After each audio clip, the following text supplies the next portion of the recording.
Varicose veins కి సరైన చికిత్స కోసం సంప్రదించండి ఎవిస్ హాస్పిటల్. నమస్తే, వెల్కమ్ టు సుమన్ టీవీ. ప్రస్తుతం మనతో దివ్య విశ్వశక్తి పరివార ప్రచారకులు ఓం స్వరూప్ గురువు గారు ఉన్నారు. వీరితో ఈరోజు కొన్ని విషయాల్ని మనం చర్చిద్దాం. నమస్కారం గురుగారు.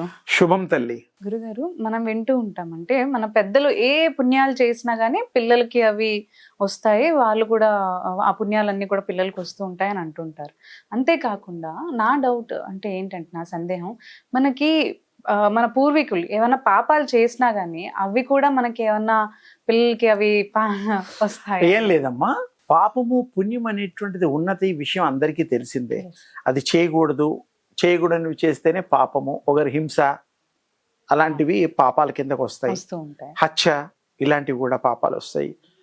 హత్యల్లో రకరకాల మనుషుల్ని చంపిన హత్యే, గోవుల్ని చంపినా, పశుపక్షాదుల్ని ఎవరిని చంపినా, మూగజీవుల్ని చంపినా. అందుకని పాపము పుణ్యము పూర్వీకులు ఎవరైనా చేస్తే మనకి కంటిన్యూటీ ఉంటుంది అనడానికి అది ఓన్లీ శరీరము క్యారీ చేస్తుంది, నాట్ సోల్. ఇప్పుడు మా పిల్లలకి నేను సంపాదించి ఇస్తా, వాడు అనుభవించాడో లేదో నాకు తెలియదు. నేను నా టైం అవగానే నేను వెళ్ళిపోతా, నా సంపాదన మాత్రం వాడికి ఇస్తా. వాడు అనుభవిస్తాడు, తింటాడు, ఏం చేస్తాడో నాకు తెలియదు. నేను ఉండనుగా, నేను ఉన్నప్పుడు చూసినంత వరకు లెక్క. ఓకే, ఇది సత్యం. అట్లాగే పూర్వజన్మల్లో ఏ రకంగా ఎలా సంపాదించారో అవన్నీ కూడా శరీర ధారణ వల్ల వాళ్ళ కుటుంబీకులు శరీరం అనుభవిస్తుంది, సోల్ కాదు. శరీరం ఒకటే, సోల్ కూడా ఉంది కాబట్టి ఆ మనిషి మూమెంట్ ఉంది కాబట్టి అది పట్టించుకోదు. సోల్ పాపం చేయలేదుగా, అది ఎందుకు పట్టించుకుంటుంది? ఐడియా, టెక్నాలజీ ఉంది. శరీరానికి అనుభవించి శరీరంలో ఉన్నందుకు గాను అది కూడా ఆపాదించబడుతుంది.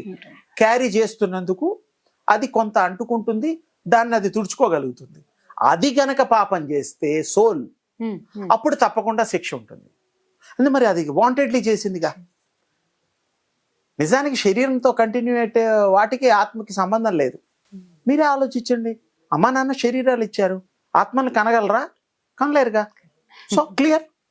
అందుకని మనం ఆ ఆత్మలు తల్లిదండ్రులు పూజ పునస్కారాలు చేసే పిల్లల్ని కనమని ఎందుకంటారు అంటే, మంచి ఆత్మలు, మంచి బుద్ధులు, మంచి జ్ఞానంతో ఉండే వాళ్ళు పిల్లలు పుట్టాలని.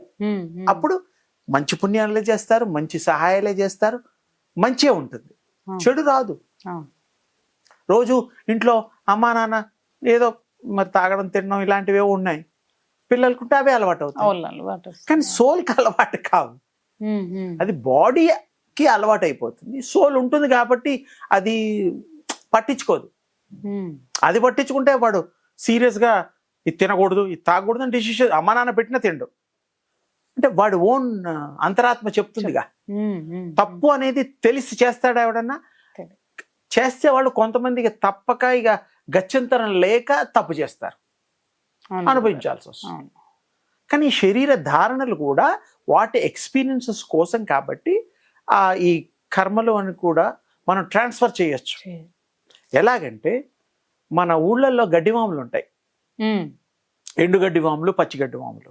ఎండుగడ్డి వాములకి ఓ చిన్న అగ్ని గణిక వేస్తే మొత్తం కాలిపోతుంది, ఎంత పెద్దదైనా. అదే జ్ఞానము.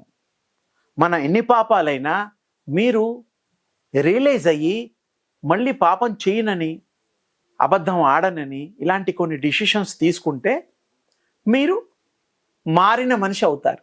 అప్పుడు ఇంకా మీరు పాపాత్ములు ఎలా అవుతారు? పుణ్యాత్ములే ఉంటారు. ఇది సత్యమే కదా. మన పాపాలన్నీ కూడా పోగొట్టుకోవచ్చు మంచి పనులు చేసి. మన చేత ఎవరైతే కష్టపడ్డారో, నష్టపడ్డారో వాళ్ళకి రీపేమెంట్ చేయాలి. వాళ్ళకి మనం చేసిన తప్పు వల్ల వాళ్ళ జీవితాలు పాడైపోయాయి అనుకోండి, వాళ్ళకి ఆ బాధ్యత తీసుకొని మంచి చేసి అట్లీస్ట్ మానవత్వాన్ని చాటుకున్నప్పుడు మనకి పాపం తక్కువ అవుతుంది. మనం చేసినతేనే అయ్యింది కదా అది. అందుకు తెలియకుండా కూడా బోల్డ్ పాపాలు జరుగుతూ ఉంటాయి.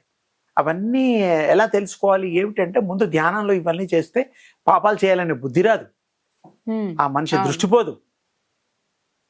పైగా ఇంకో విషయం, పాపాలు పుణ్యాలు ట్రాన్స్ఫరబుల్. ఓకే. ఇప్పుడు మీ వస్తువులు నా మీద మంచితనంతో మీరు వాడుకోండి, ఈ డబ్బుతో మీరు జీవితం ఏర్పాటు చేసుకోండి అని ఏదో కొంత అమౌంట్ ఇస్తారు. నా మంచితనం వల్ల, నా ప్రవర్తన వల్ల. చెడ్డవాళ్ళకి దానం చేస్తామా? లేదు, చేయం కదా. మళ్ళీ తిరిగి ఇస్తారని నమ్మకం ఉంటేనే అది వేరు. అలాగే ఇక్కడ కూడాను మనం ఇతరులకి మనం చేసిన పాపాలని నివృత్తి చేసుకోవచ్చు, పాపాలు చేసుకోకుండా జ్ఞానంతో ఉండొచ్చు. పూర్వజన్మ పాపాలు పోవడం కోసమే, మంచి పనులు చేయడం కోసమే భగవంతుడి ఆరాధనలు తపస్సు చేస్తూ ఉంటాం, అది పోతాయి. కానీ దానికి సబ్స్టిట్యూట్గా మనం పుణ్య కార్యక్రమాలు చేస్తూ ఆత్మ దాన్ని ఏంటంటే రియలైజేషన్ కావాలి. రియలైజేషన్ అయినప్పుడు ఇంకా వాడు పరిపూర్ణ అవుతాడు, పరమాత్ముడు అవుతాడు, పిచ్చి పనులు చేయడు. ట్రాన్స్ఫరబుల్ శక్తులు ఉంటాయి కొంతమందికి, ఋషులకి వాళ్ళకి, దే కెన్ ట్రాన్స్ఫర్ ఆల్సో. కొంతమంది జబ్బులు తగ్గిస్తూ ఉంటారు, మునులు, ఋషులు, స్వామీజీలు, మాతాజీలు. అది ఉంది, ఆ సిస్టమ్ మనకి పూర్వం ఉంది. మీకు ఈతి బాధలు పోగొట్టచ్చు, గ్రహపీడ పోగొట్టచ్చు, జబ్బులు తగ్గించవచ్చు, అవి ఇతరులకు కూడా ట్రాన్స్ఫర్ చెయ్యొచ్చు. అది కూడా ట్రాన్స్ఫర్ మంచి వాళ్ళకి చేయడం తప్పు, చెడ్డ ట్రాన్స్ఫర్ అనేది నాట్ కరెక్ట్. కరెక్ట్, అదే అవును, తప్పు కదా. అందుకని దాన్ని ఏం చేస్తారంటే గడ్డి పరకల మీద వాటి మీద ఇది చేసి అప్పుడు కొంతమంది తీస్తూ ఉంటారు. చాలా అడ్వాన్స్ శక్తి కలిగిన వాళ్ళు చేయగలుగుతారు, వేరే వాళ్ళకు కూడా ఇవ్వగలుగుతారు, పరకాయ ప్రవేశాలు చేయగలుగుతారు. మీ బాడీలో, నా బాడీలో వేరే వాళ్ళు రావచ్చు without my knowledge, without my permission. That is a power.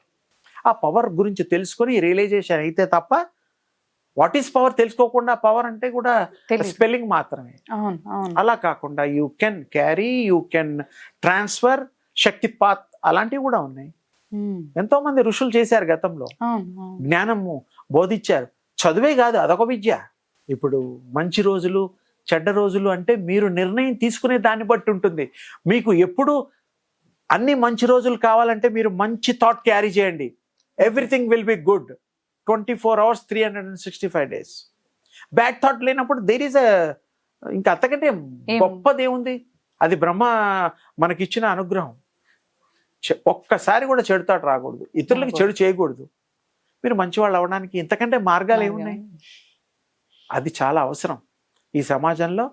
బతుకుతూ ఇతరులను కూడా బతికిస్తూ వీలైనంత వరకు మంచిగా మారి మళ్ళీ చెడిపోకుండా ఉండాలి. అప్పుడు దేశం సుభిక్షంగా ఉంటుంది, తోటి మనుషులు బాగుంటారు. అందుకని ఇక్కడ యోగాలో పద్ధతి ఉంది, ధ్యానంలో పద్ధతి ఉంది, తపస్సులో పద్ధతి ఉంది. Just like money transferable. ఇదేమో టెక్నికల్గా చేస్తాము, అదేమో ఆధ్యాత్మిక శక్తితో చేస్తాము. చెయ్యొచ్చు. గతంలో చాలా దాని డీటెయిల్స్ ఉన్నాయి, వాళ్ళ కోసం చెయ్యొచ్చు. ఉన్నట్టుండి ఏమీ తెలియని వాడికి కూడా శక్తి ఇవ్వచ్చు. అంటే వీడికి ఉంటే ట్రాన్స్ఫరబుల్, వై నాట్? అంటే వీడికి శక్తి ఉన్నవాడు హీ కెన్. అందుకోసం చాలా మంది టోస్ ముట్టుకొనివ్వరు, కాళ్ళు ముట్టుకొనివ్వరు. అక్కడి నుంచి కూడా ఇవ్వచ్చు, చేతుల్లోంచి ఇవ్వచ్చు, టచ్ చేసి ఇవ్వచ్చు, ఏమి ముట్టుకోకుండా మనస్సుతో కూడా ఇవ్వచ్చు, అన్ని విధాలుగా ఇవ్వచ్చు ట్రాన్స్మిషన్.